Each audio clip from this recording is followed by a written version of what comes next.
생각이 너무 많은 어른들을 위한 심리학. 나는 왜 이렇게 생각이 많은 걸까? 딸아이는 가끔 내가 어떻게 남편을 만나 결혼하게 됐는지 얘기해달라고 조르곤 했다. 언젠가 한번 우리가 처음 만난 대학 시절의 이야기를 해주었더니 이렇게 말하는 것이었다. 아빠가 재수 안 했으면 엄마를 만나지 못했을 테고, 그럼 내가 이 세상에 없었겠네? 휴, 아빠 재수하길 잘했어. 그러고는 쪼르르 달려나가는 딸아이를 보며 나는 한참을 웃었다. 딸아이의 말처럼 단 한 번의 선택이 많은 것을 변화시킨다. 만일 내가 의대에 안 들어갔다면, 만일 남편이 재수를 안 했다면 나의 삶은 어떻게 달라졌을까? 그래서 우리는 선택의 순간에 신중하기 마련이다. 과연 어떤 선택을 하는 것이 최선일까? 이걸 선택했다가 나중에 후회하는 것은 아닐까? 만약 섣부른 결정을 내렸다가 일이 잘못되기라도 하면 어떡하지? 돌이킬 수 없는 실수를 하는 건 아닐까? 오늘도 선택의 기로에 선 사람들은 수많은 가능성 앞에서 흔들린다. 이것저것 비교해보고 충분히 고민했다 싶은데도 막상 선택의 순간이 되면 왠지 불안하고 초조해진다. 내 선택이 옳다는 확신이 들지 않기 때문이다. 게다가 불확실성이 커진 시대는 선택을 더욱 어렵게 만든다. 원래 불확실한 것은 우리의 호기심을 자극하고 그것을 탐구하고자 하는 모험심과 도전 정신을 자극한다. 만일 모든 것이 정해진 대로 흘러가고 예측이 가능하다면 굳이 어떤 의지나 희망을 갖고 노력할 필요가 없을 것이다. 그냥 그 길을 따라가면 되니까 내가 할 일은 아무것도 없기 때문이다. 불확실성이 가지는 가능성의 요소는 인간관계에도 해당된다. 상대의 마음이 어떤지 확실하지 않기 때문에 우리는 마음 졸이며 상대의 마음을 사로잡기 위해 온갖 노력을 다한다. 영화나 소설을 볼 때도 뻔한 결말인 어떠한 흥미도 유발하지 못한다. 그래서 우리는 끝까지 결말을 예측할 수 없거나 우리의 예측을 완전히 무너뜨리는 영화에 열광한다. 그런 의미에서 보자면 불확실성은 인간 존재의 한 전제 조건이며 정신 발달의 추진력이다. 또한 불확실성이 어떤 큰 흐름이나 규칙 속에 존재할 때는 인생의 자극이 되고 즐길 수 있는 것이 된다. 그래서 우리는 지금 뒤처져 있다 하더라도 끝날 때까지 끝난 게 아니다 라는 말을 되새기며 새로운 도전을 하고 무언가에 매달려 노력하게 된다. 정말 가보기 전에는 누구도 모르는 게 인생이기 때문이다. 그래서 불확실성은 때로 우리에게 희망이 되기도 한다. 그러나 불확실성이 너무 클 경우 우리는 넓은 사막에 혼자 남겨진 듯한 느낌을 받는다.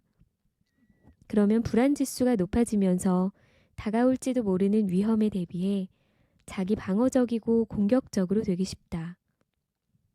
그런데 안타깝게도 우리 사회는 점점 불확실성이 커지고 있다. 세상은 너무 빨리 변하고 트렌드 또한 순식간에 바뀐다. 평생 직장은 사라졌고 어느 회사가 10년 뒤, 20년 뒤까지 살아남아 있을지 아무도 모른다. 게다가 전 세계가 촘촘히 연결되어 있다 보니 다른 나라에서 일어난 정치적, 경제적 변화는 아주 빠른 속도로 우리나라에 영향을 미친다. 코로나19 팬데믹과 러시아 우크라이나 전쟁으로 전 세계가 몸살을 앓고 있는데 4년 전만 해도 우리는 이런 세상이 올 거라고 아무도 예측하지 못했다. 그러다 보니 절대로 잘못된 선택을 하고 싶지 않은 사람들은 쉽게 결정을 내리지 못하고 자꾸만 망설이게 된다.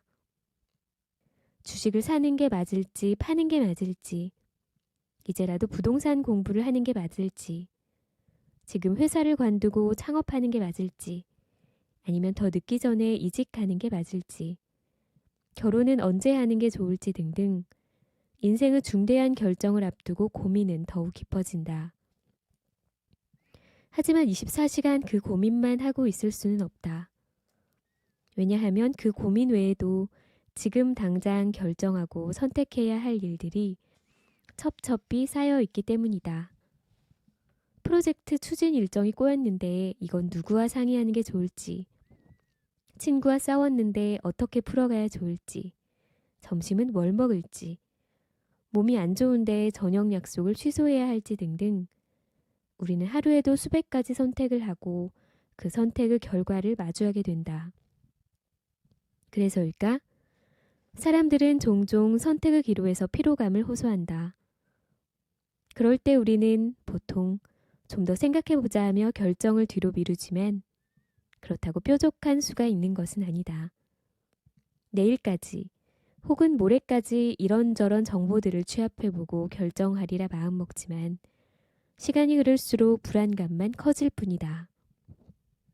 그럼에도 사람들은 통계와 분석 자료를 바탕으로 이성적인 판단을 해야 탁월한 결정을 내릴 수 있다고 생각한다. 그러나 생각을 지나치게 하다 보면 해결 방법이 떠오를 여지를 막게 된다. 무의식 중에 직관적으로 내린 판단이 옳았는데 그러한 직관의 지혜를 차단해버리게 되는 것이다. 그래서 고민을 너무 길게 하면 오히려 자잘한 사항까지 신경 쓰게 되면서 그릇된 결정을 내릴 확률이 높아진다. 그렇다면 어떻게 해야 최선의 선택을 할 수 있을까? 1. 쓸데없이 많은 정보를 모으는데 힘 빼지 말 것. 정보가 많을수록 더 나은 의사결정을 하게 된다는 믿음을 정보 편향이라고 한다. 의사결정에 필요한 정보는 이미 충분히 가지고 있는데도 정보 자체에 중독돼 더 많은 자료를 찾아내서는 현상이다. 하지만 너무 많은 정보는 쓸모가 없을 뿐더러 오히려 잘못된 판단으로 이끌 확률이 높다. 정보에 질려 일을 시작도 하기 전에 포기하게 되는 경우도 있다. 이 문제에 대해 신경과학자인 조나 레너는 탁월한 결정의 비밀에서 지나친 심사숙고의 위험성을 경고하며 판단 기준을 줄여보라고 권한다. 볼펜과 노트를 고르는 등 비교적 간단한 결정을 할 때는 여러 정보를 모아 꼼꼼히 비교 분석하는 게 정확도를 높이지만 어려운 결정을 할 때는 가장 중요하게 생각하는 기준을 4가지 정도로 줄이는 게 좋다는 것이다. 이를테면 자동차를 살 때 가격, 브랜드, 디자인, 색상, 연비, 승차감 등 모든 요소를 고려할 것이 아니라 가장 중요시하는 요소 4가지만 고려해 선택할 경우 만족도가 훨씬 높다고 한다. 이처럼 복잡한 결정일수록 판단 기준을 몇 가지로 압축하는 것이 좋다. 그러니 더 이상 쓸데없이 많은 정보를 모으는 데 힘 빼지 마라. 그럴수록 스트레스만 가중될 뿐이니까. 2. 저걸 선택하면 어땠을까? 하는 미련부터 버릴 것. 어느 것을 선택하든 각각의 장단점이 있게 마련이다. 그래서 선택하지 않은 것에 대한 미련이 생길 수밖에 없다. 아, 이게 아니라 저걸 선택해야 했나? 라며 자꾸 뒤돌아보게 되는 것이다. 하지만 하나를 선택했으면 다른 하나는 깨끗이 포기하는 게 맞다. 둘 다 가지려는 것은 지나친 욕심일 뿐이다. 예를 들어 첫 해외여행을 떠나는데 영국 런던에 가기로 결정했다고 해보자. 그러면 런던에서 무엇을 보고 어떤 경험을 할지 정하는 게 순서다. 그런데 여전히 파리가 낫지 않을까? 아니 바르셀로나가 낫지 않을까 하며 고민하다가는 나중에 피곤해서 정작 런던 일정을 제대로 못 짤 수 있다. 그러므로 일단 결정을 내렸으면 다른 옵션에 대한 미련을 버리고 내 선택을 최고의 것으로 만들기 위해 애쓰는 게 맞다. 법륜 스님도 말하지 않았던가. 결혼을 하느냐 혼자 사느냐 그게 중요한 게 아니라 결혼을 했으면 결혼 생활이 행복하도록 해야 하고 혼자 살면 혼자 사는 것이 행복하도록 해야 한다고.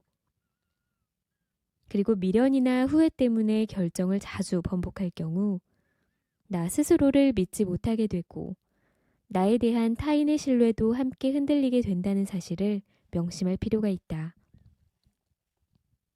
3. 최악의 경우를 떠올려 보면 답이 보인다.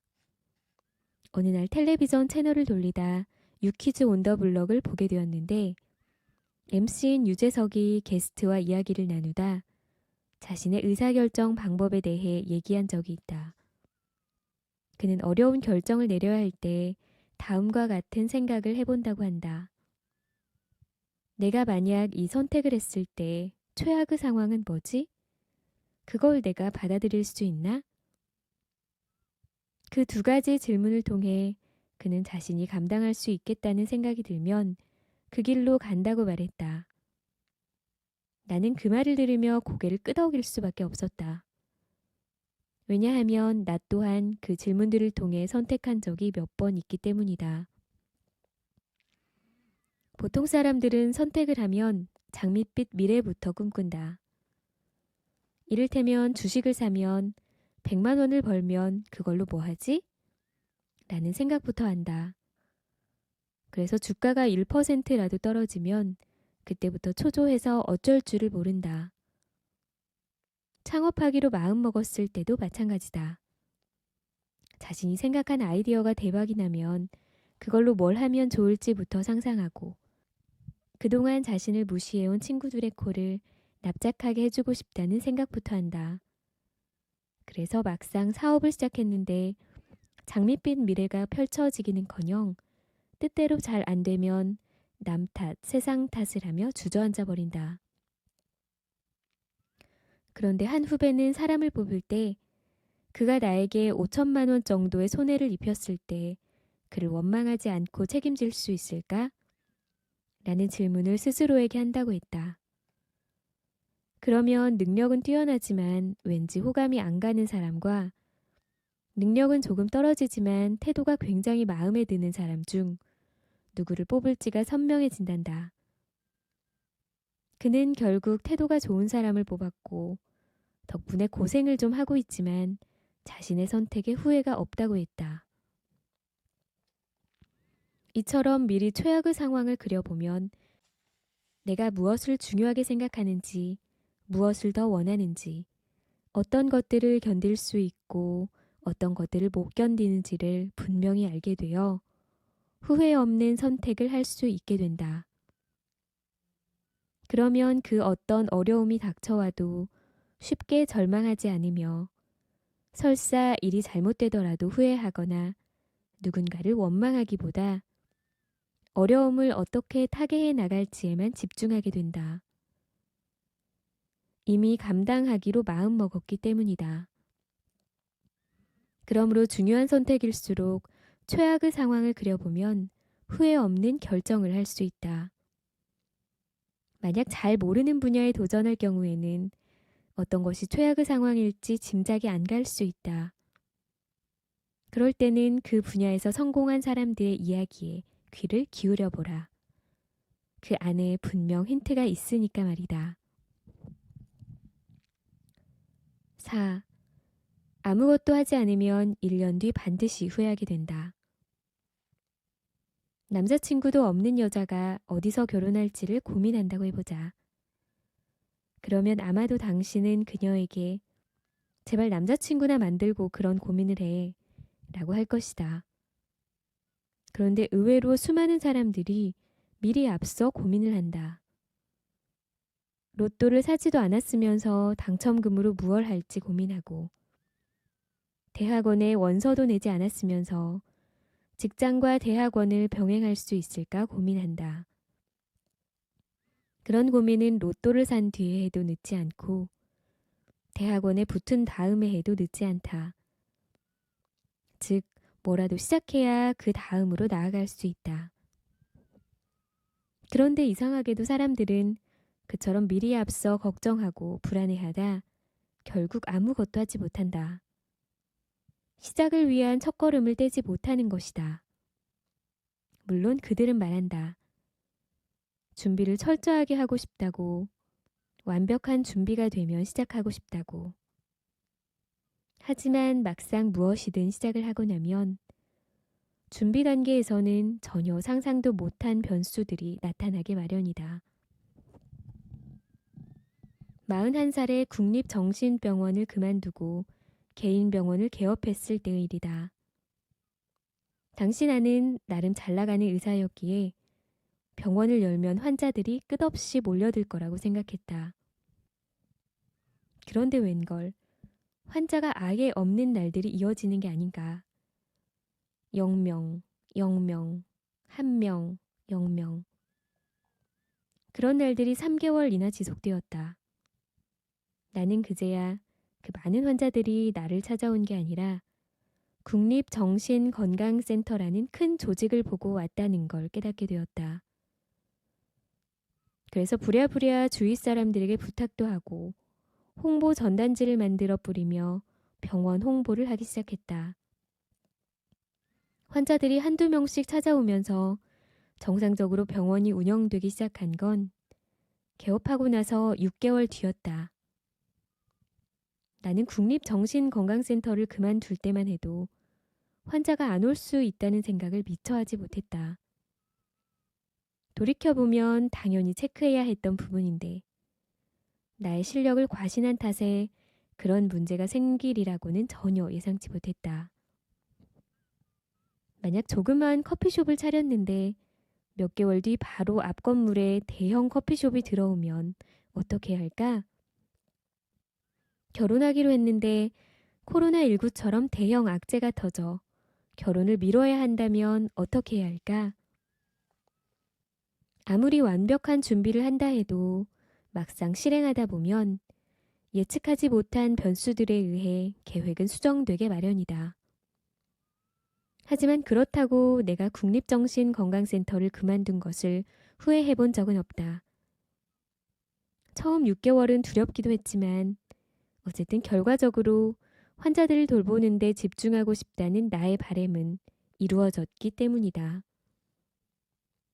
그러므로 시간을 가지고 생각을 더해보면 좋은 결과를 맞이하게 될 것이라는 환상을 버리고 무엇이든 조금씩이라도 해보는 것이 맞다.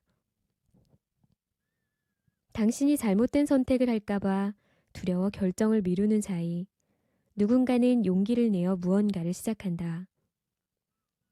SNS나 블로그에 글을 올리자고 마음먹었지만 계속 미루는 사람과 일주일에 한두 개씩이라도 꾸준히 올린 사람의 1년 뒤는 다를 수밖에 없다. 그래서 나는 괜한 헛수고가 될까봐 혹은 잘못된 선택을 할까봐 두려워 아무것도 하지 않는 것이야말로 최악의 선택이라고 생각한다.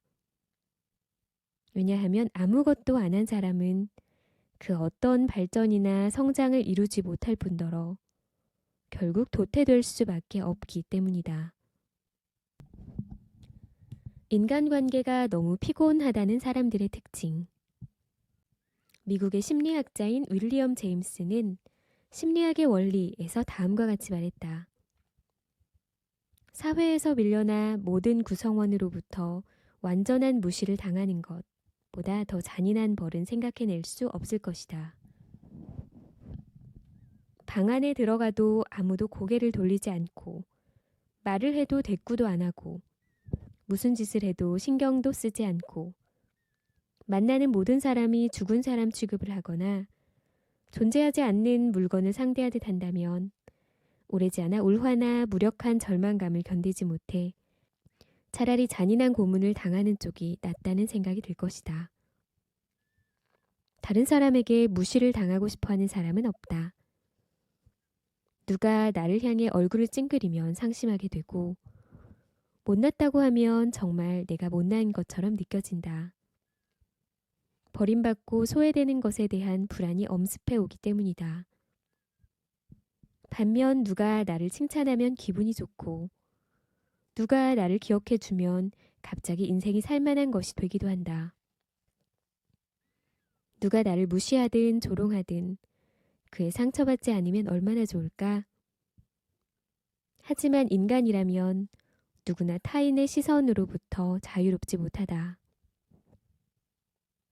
오늘도 파김치가 되어 집에 돌아온 재훈 씨는 몸은 피곤한데도 금방 잠이 들지 않아 한참 뒤척였다. 낮에 직장에서 있었던 일이 생각났기 때문이다. 그가 농담 삼아 던진 말에 옆 동료의 얼굴빛이 살짝 변했다. 동료는 곧 아무 일도 아닌 듯 평소처럼 대했지만 왠지 전보다 쌀쌀한 느낌이 들었다. 그는 내일 회사에 가서 그 동료와 마주치면 사과를 해야 할지 말아야 할지 고민이 되어 괴로웠다. 소심한 그는 주위 사람들이 자신을 어떻게 대하는지에 지나치게 신경 썼다. 또 다른 사람의 말이나 행동에 쉽게 상처받았다. 어쩌다 동료가 무뚝뚝하게 대하면 갑자기 불안해지면서 자신이 뭘 잘못했는지 생각하느라 일이 손에 잡히지 않았다. 또 꼼꼼하고 완벽을 지향하는 성격이라 자신의 실수를 참지 못했다. 다른 사람에게 지적당하는 건 모욕이라고 생각해 더더욱 견디지 못했다. 그는 자신을 인정해주는 상사나 다른 사람이 할 일을 정해주면 일을 잘 해냈다. 특히 상사가 자신을 인정해줄 때에는 능력을 200% 발휘하기도 했다. 그러나 위로부터 막연한 일이 주어지면 스스로 결정을 내리지 못하고 갈팡질팡했다. 일이 잘못될까 불안해하며 늘 다른 사람이 대신 결정해 주길 원했다.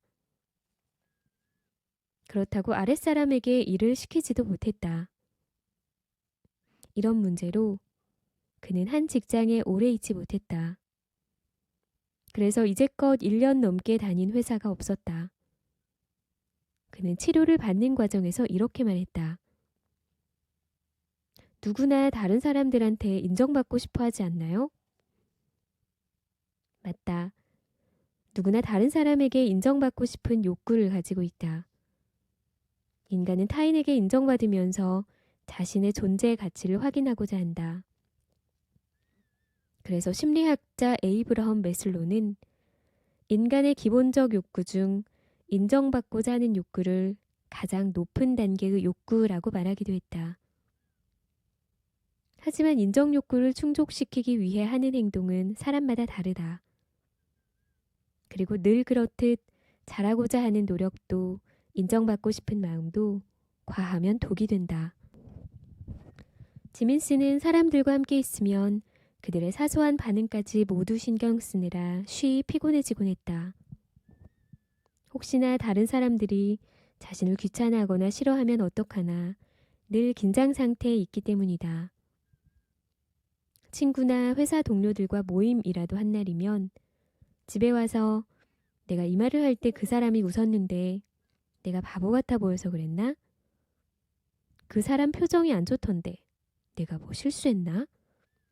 라는 걱정으로 잠을 설친 적도 여러 번이었다. 그녀는 그런 자신이 한심해서 견딜 수가 없었다.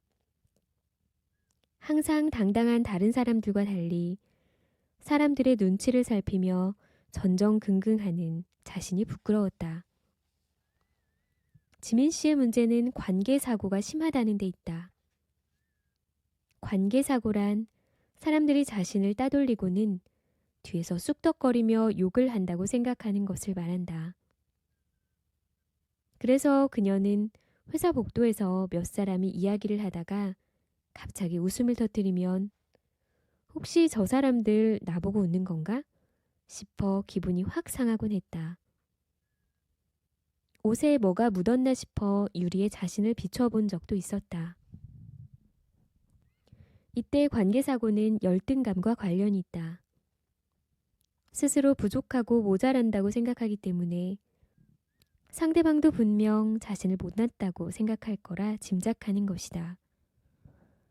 그런데 인정 욕구를 건강하게 채우는 사람들은 같은 상황에 부딪혔을 때 무슨 일이지? 뭔가 되게 재밌는 얘기를 하나 보다 라고 생각하며 자기 갈 길을 간다. 그리고 금세 그 사람들을 잊어버린다. 놀랍게도 사람들은 우리가 생각하는 것만큼 다른 사람에 대해 신경 쓰지 않는다. 모두 자기 일에 몰두하느라 여념이 없다. 그래서 아주 이상한 일을 목격해도 3일 정도만 지나면 그 일을 까마득히 잊어버린다. 그러니 만약 당신이 실수를 하더라도 그것을 두고두고 기억하는 사람은 없다. 그리고 모든 사람은 각자 자기만의 사연을 갖고 있다는 사실을 명심할 필요가 있다. 만약에 회사에서 상사가 아침에 당신의 인사를 받지 않았다고 해보자. 당신은 내가 뭘 잘못한 게 있나 싶겠지만 상사는 출근길에 아내와 말다툼을 해서 기분이 좋지 않거나 윗사람에게 불려가 문책을 당했을 수도 있다. 분명한 건 당신 탓이 아닐 가능성이 매우 높다는 것이다. 그럼에도 자꾸만 타인의 평가에 민감하게 반응하고 남의 눈치를 심하게 보고 상대방의 반응에 일희일비하고 있다면 한 번쯤 자신의 마음을 가만히 들여다볼 필요가 있다. 왜냐하면 타인의 시선이란 언제든지 떠날 수 있는 것으로 그 시선에 과도하게 의미를 부여하는 경우 아무도 찾아보지 않으면 그 즉시 나는 사랑받지 못하는 버림받은 존재가 되어버린다. 그것은 마치 풍선에 매달려 있는 것과 같다.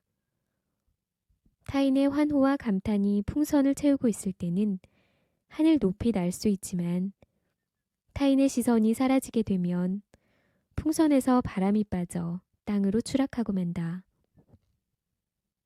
그래서 타인의 시선을 지나치게 신경 쓰는 사람은 자신을 있는 그대로 사랑해주지 않는 타인에 대한 분노와 타인의 사랑을 잃어버릴지 모른다는 불안으로 공허감에 시달리게 된다. 어쩌면 당신은 모든 사람들이 당신을 좋아해 주기를 바라고 있는지도 모른다. 사랑받지 못했던 어린 시절의 기억 때문에 사랑받지 못하는 것을 인생의 재앙이라고 생각하는 것이다. 그러나 어떻게 모든 사람들이 다 당신을 좋아하고 인정할 수 있겠는가? 그것은 불가능한 일이다. 당신을 알고 있는 사람들 중 30%가 당신을 좋아하고 50%가 좋아하지도 싫어하지도 않고 20%가 당신을 싫어한다면 성공한 인생이라고 부를 수 있다. 그리고 당신을 싫어하는 사람이 있다면 당신이 부족하거나 나쁘기 때문이 아니라 서로의 성격과 가치관이 맞지 않을 뿐이다. 솔직히 당신도 사람들을 다 좋아하는 건 아니지 않은가? 그러니 모든 사람과 잘 지내야 한다는 강박에 시달리며 자신을 닥달할 필요가 없다.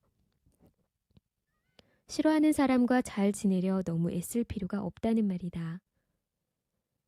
그리고 설사 누군가 당신에게 인상을 찌푸렸다고 해도 당신에게는 아무런 일도 일어나지 않는다. 만약 당신이 그와 친하다면 그 이유를 물어보면 될 일이다.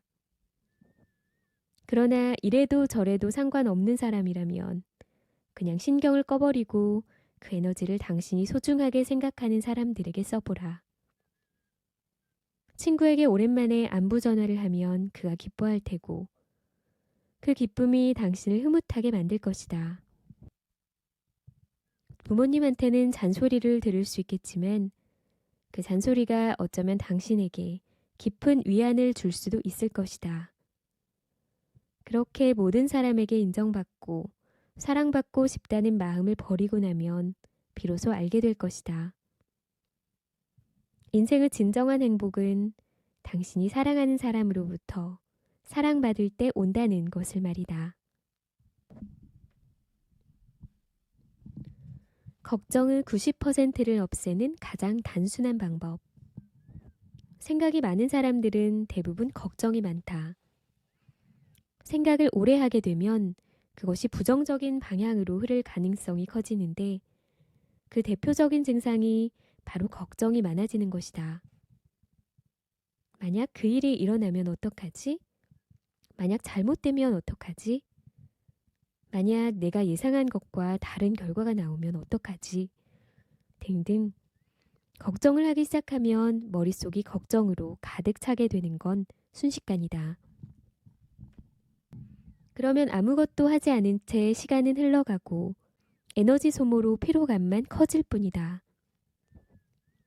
또 원래 우리가 걱정을 하는 이유는 어려움에 대비하기 위해서인데 그 어떤 행동도 하지 않기 때문에 해결해야 할 문제는 그대로 쌓여있게 된다.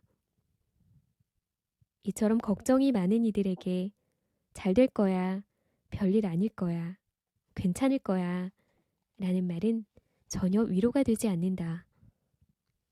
왜냐하면 그들은 당장이라도 걱정하는 일이 일어나 자신을 덮칠 것만 같은 불안에 휩싸인 상태이기 때문이다. 그런데 세계적인 작가이자 라이프 코치인 어니 젤린스키는 모르고 사는 즐거움에서 걱정에 대해 다음과 같이 말했다. 우리가 하는 걱정의 40%는 현실에서 절대 일어나지 않는다. 걱정의 30%는 이미 일어난 일이며 걱정의 22%는 사소한 것이다. 또한 걱정의 4%는 우리 힘으로 어쩔 수 없는 것이며 겨우 4%만이 우리가 바꿀 수 있다. 즉 걱정의 96%는 해봐야 아무 소용없는 걱정이라는 것이다. 걱정이 얼마나 쓸데없는지는 이렇게 물어보면 알 수 있다. 혹시 1년 전 오늘 무슨 걱정을 했는지 기억하나요? 왜냐하면 사람들은 대부분 사흘 전에 무엇을 먹었는지조차 기억하지 못한다. 이와 관련해 19세기 독일의 심리학자 헤르만 에빙하우스는 사람의 기억에 관한 연구를 통해 망각곡선이라는 이론을 남겼다. 시간의 경과에 따른 기억의 손실 정도를 연구한 것이다. 에빙하우스는 자음, 모음, 자음으로 이루어진 의미 없는 알파벳 3개를 실험 참가자들에게 보여주고 기억하게 한 다음 그 기억이 얼마 만에 잊혀지는지를 조사했다. 참가자들은 20분 후 기억한 내용의 42%를 잊어버렸으며 1시간 후에는 56%를, 30일 후에는 79%를 잃어버렸다. 즉 사람들은 한 달만 지나도 기억한 내용의 80% 가까이를 잊어버린다. 그러면 1년 뒤에는 어떨까?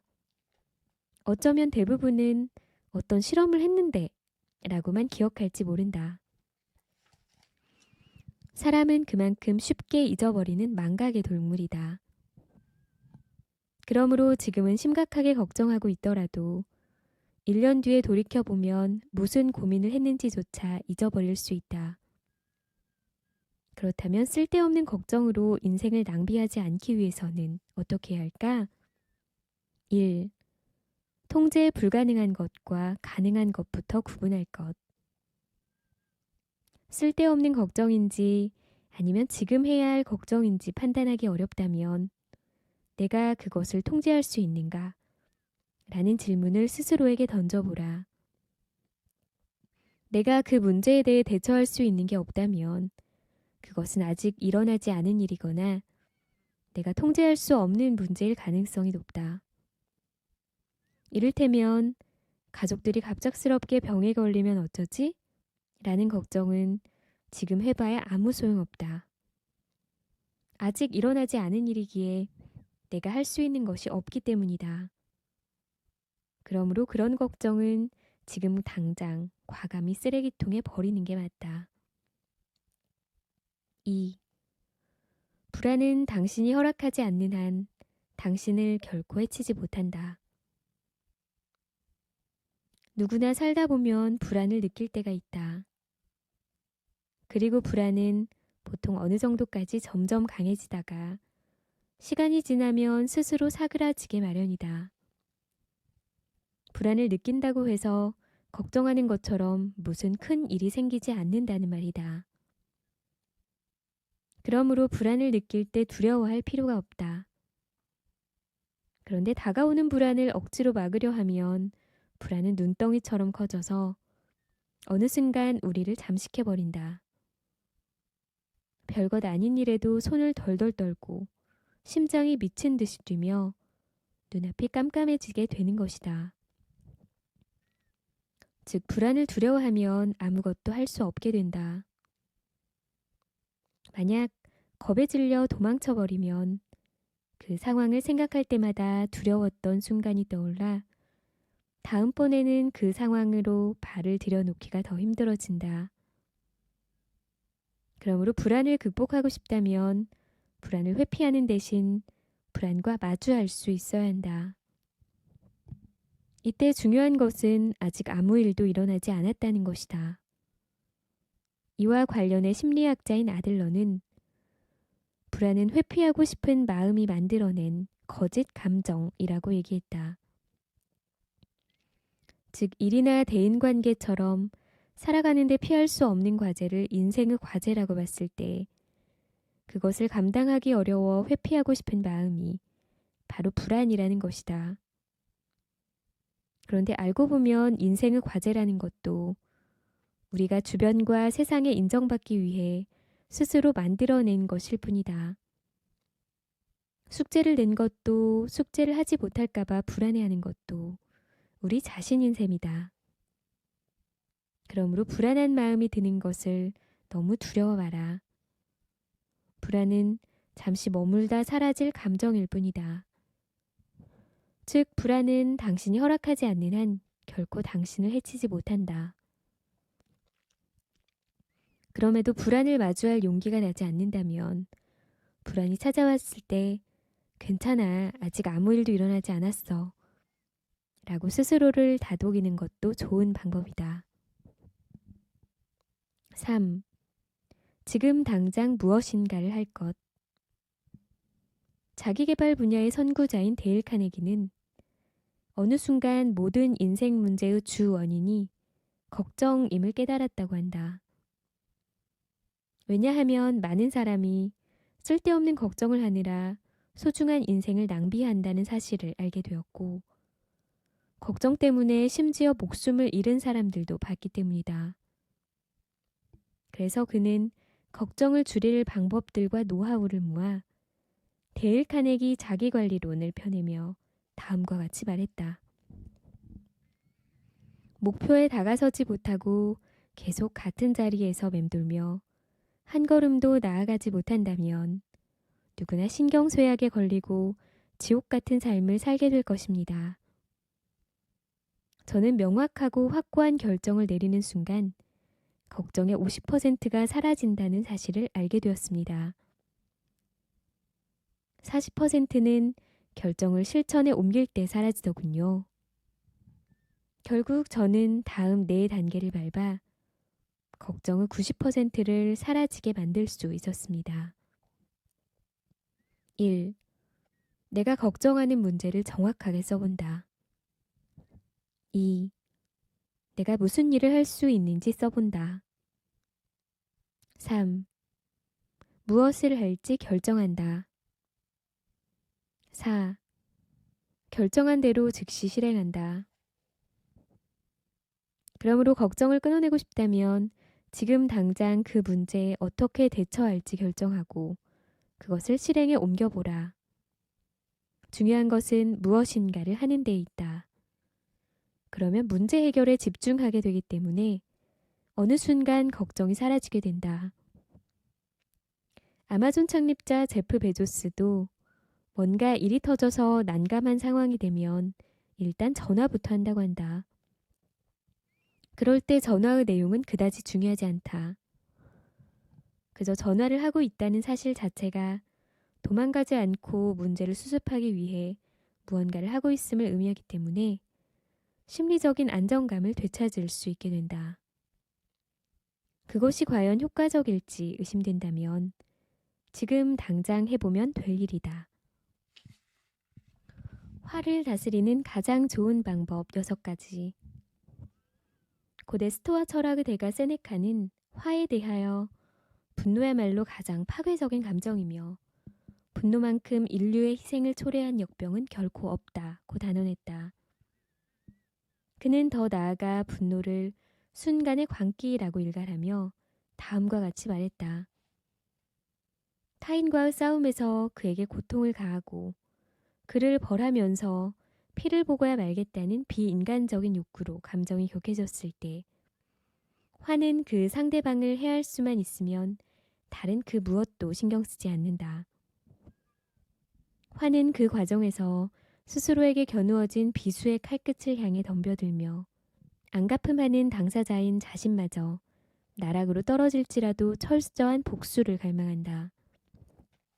화는 마치 한순간에 와르르 무너져 내려 땅바닥 위에 거친 돌무더기로 변해버리는 건물과도 같이 자제심을 잃어버리고 품위를 내동댕이치고 인간적 유대 따위는 아랑곳 없이 스스로 시작한 일이 무엇이든 오로지 그것에만 눈이 멀어 이성과 충고에는 귀를 닫고 하찮은 이유로 격분하면서 무엇이 옳고 참인지 알아보지 못한다.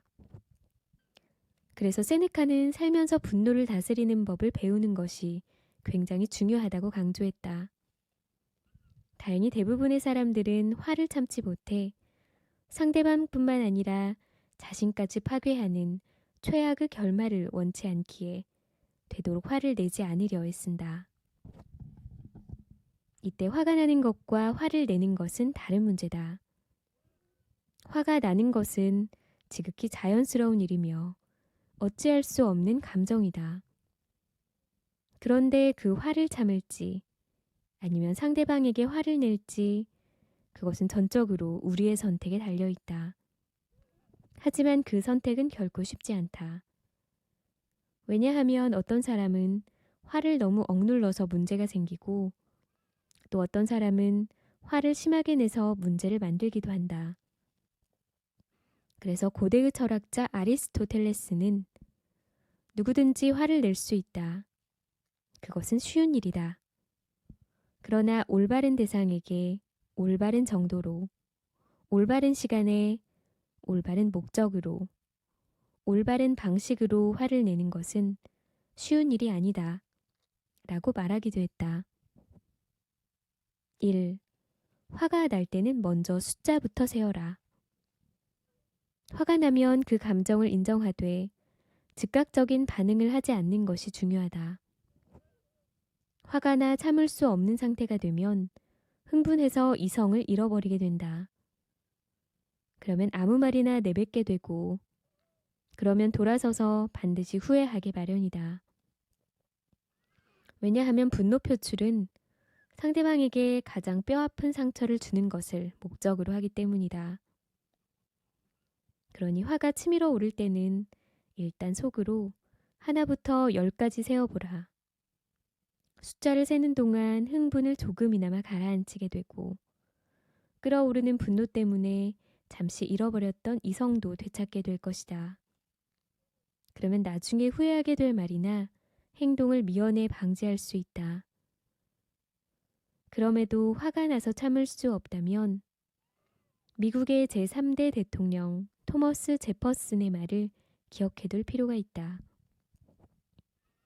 화가 날 때는 10까지 세어라. 화가 너무 많이 날 때는 100까지 세어라. 2. 타인에 대한 최소한의 예의는 지켜야 한다. 눈 돌리면 화가 나는 것 투성이다. 왜냐하면 세상에는 이해할 수 없는 사람들이 너무 많기 때문이다. 복잡한 출근길. 오늘도 누군가가 나의 어깨를 치고 간다. 그런데 왜 미안하다는 말 한마디가 없을까?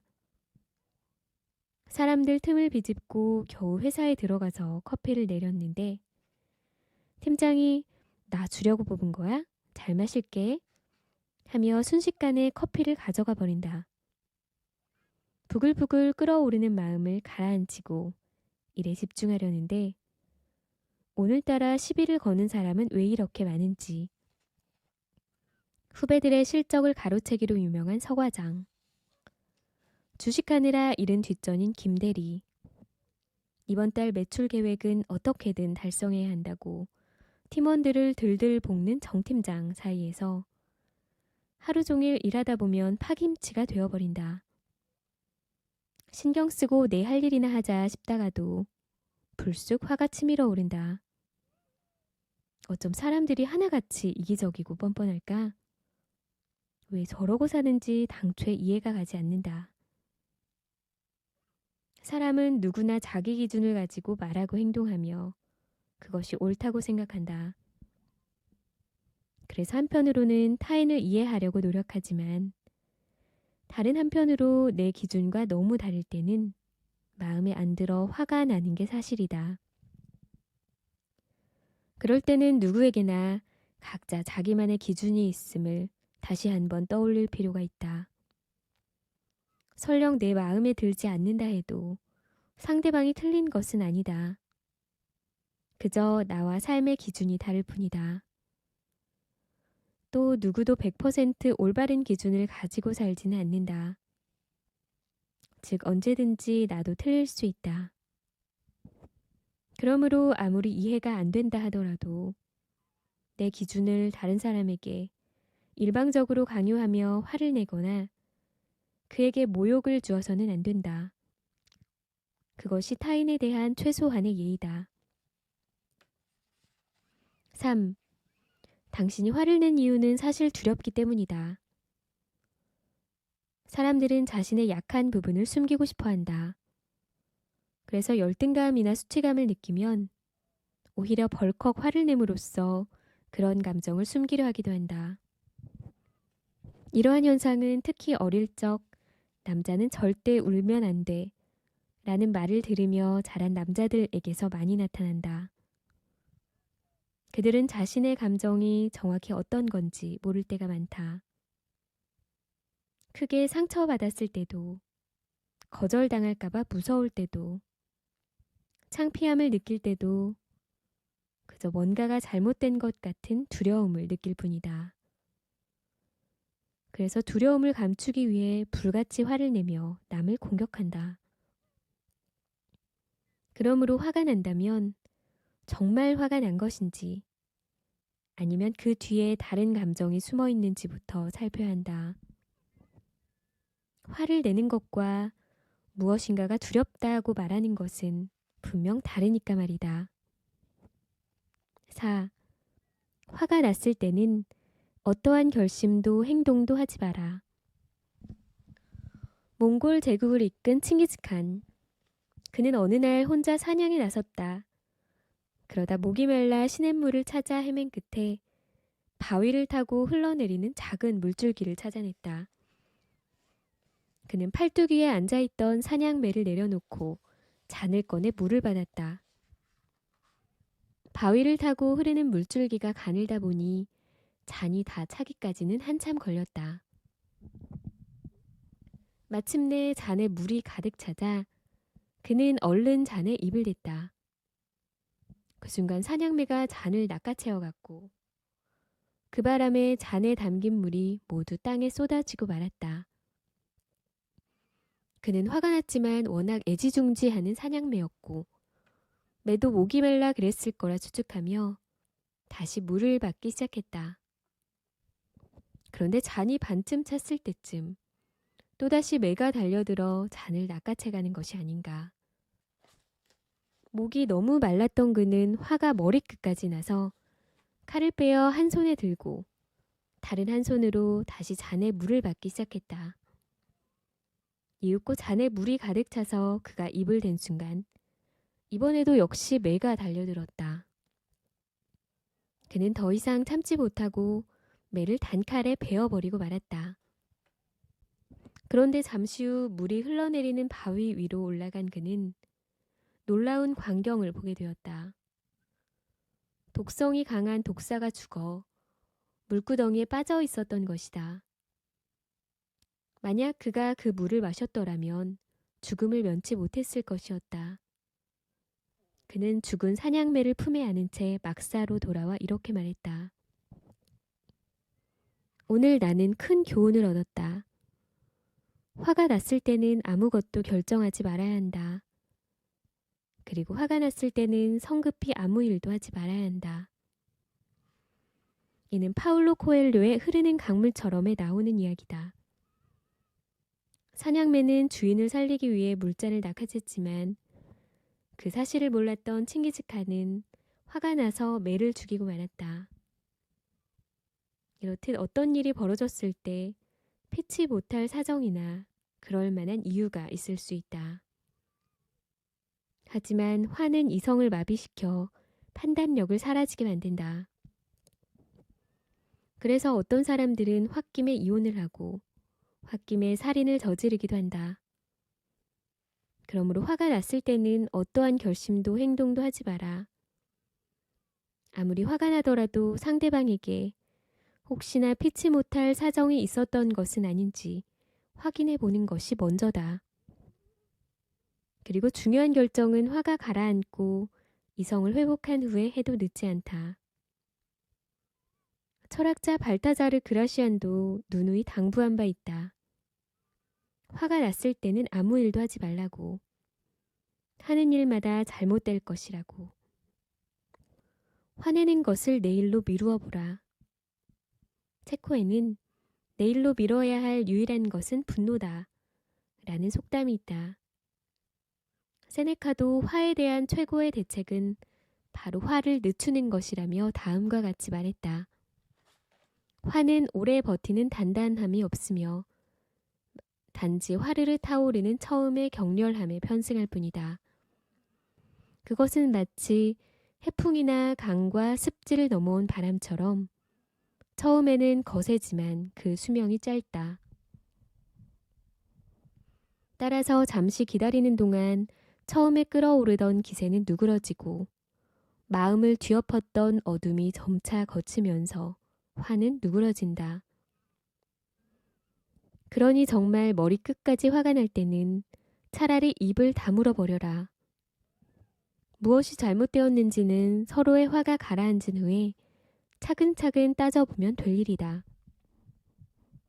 그리고 될 수 있으면 화내는 것을 최대한 늦추어 보라. 화내는 것을 내일로 미루는 순간 알게 될 것이다. 당신의 화는 이미 누그러지기 시작했다는 것을. 6. 인생에서 사람보다 소중한 것은 없다. 화가 나면 상대방이 아주 의도적으로 나에게 상처를 줬다고 생각하기 쉽다. 그러나 그런 경우는 생각보다 그리 많지 않다. 상대방은 그저 이기적이거나 약간 생각이 부족했을 뿐이다. 또 별 상관도 없는 사람이라면 애초에 화가 나지도 않았을 것이다.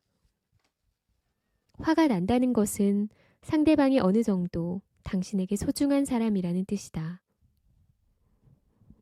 그러므로 아무리 화가 나더라도 관계가 깨질 말은 삼가라. 이를테면 상대방의 치명적인 약점이나 창피하게 여기는 부분을 절대 건드려서는 안 된다. 또한 부모나 집안을 언급하며 자존심에 상처를 주어서도 안 된다. 상대방이 왜 나를 화나게 만들었는지 생각해보고 화가 난 이유를 그에게 납득시켰다면 그것으로 된 것이다.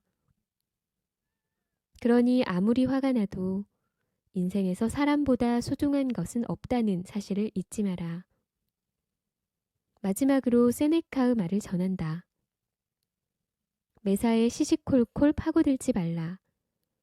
가장 좋은 방법은 덜어는 그냥 무시하고 덜어는 웃어넘기고 그래도 남은 것들에 대해서는 용서하는 것이다.